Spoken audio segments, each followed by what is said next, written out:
తప్పు చేసి దబాయిస్తే అది నిజమవుతుందని చంద్రబాబు నాయుడు అనుకుంటే అది ఆయన భ్రమే.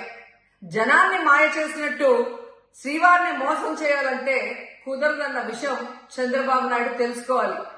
నిన్న జగన్ గారు తన తిరుమల పర్యటన మీద స్పష్టంగా ప్రెస్ మీట్ పెట్టడం జరిగింది.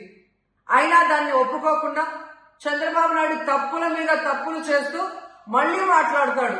జగన్మోహన్ రెడ్డి గారు తిరుమల రావడానికి భయపడుతున్నాడు, డిక్లరేషన్ ఇవ్వబడుతుంది కాబట్టి ఎస్కేప్ అవుతున్నాడు అని చెప్పి సూటిగా చంద్రబాబు నాయుడు గారికి చెప్తున్నా. చంద్రబాబు నాయుడు జగన్ గారి దమ్ము ధైర్యం గురించి రాష్ట్ర ప్రజలందరికీ బాగా తెలుసు. నిన్న కూడా ఆయన భయపడేవాడైతే అంత స్పష్టంగా ప్రెస్ మీట్ పెట్టి ఏ విధంగా తన మతం మానవత్వం, తను ఏ విధంగా బైబిల్ చదువుతారు, బయటకు వచ్చినప్పుడు హిందువుల మనోభిప్రాయాల్ని గౌరవించి గుళ్ళకు వచ్చి పూజలు చేస్తారు, అలాగే మసీదులకు వెళ్లి ఎలా పూజలు చేస్తారు, అలాగే సిక్కుల్ని గౌరవించి ఎలా వాళ్ళ పూజలు చేస్తారో చెప్పడం జరిగింది. ఈ రోజు మీకు క్లియర్ గా తెలుసుకోవాల్సిన విషయం, మీకు దేవుడు అంటే భయం భక్తి లేదు కాబట్టి ఏంటనేది మీకు అర్థం కాదు. కానీ ఒక భక్తుడికి దేవుడి దగ్గరికి వెళ్ళాలి అన్నప్పుడు ప్రశాంతమైన వాతావరణంలో వెళ్ళాలనుకుంటాడు, ప్రశాంతంగా భగవంతుడిని పూజించాలని అనుకుంటాడు.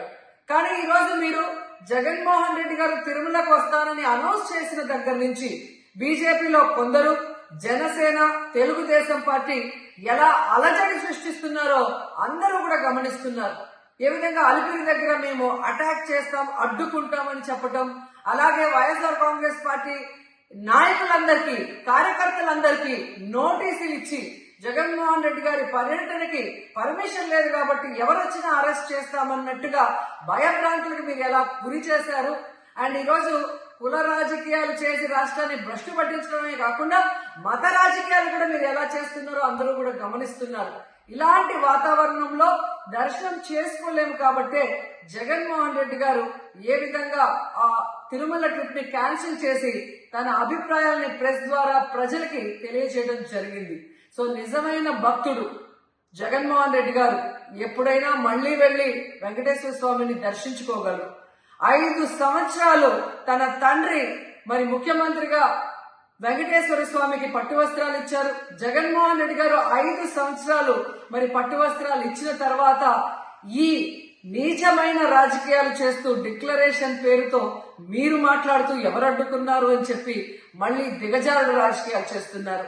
సో భగవంతుడితో పెట్టుకున్న చంద్రబాబు నాయుడు నీతో పాటు ఆడిస్తే ఆడే వాళ్ళందరికీ కూడా భగవంతుడు గట్టిగా సమాధానం చెప్తాడు.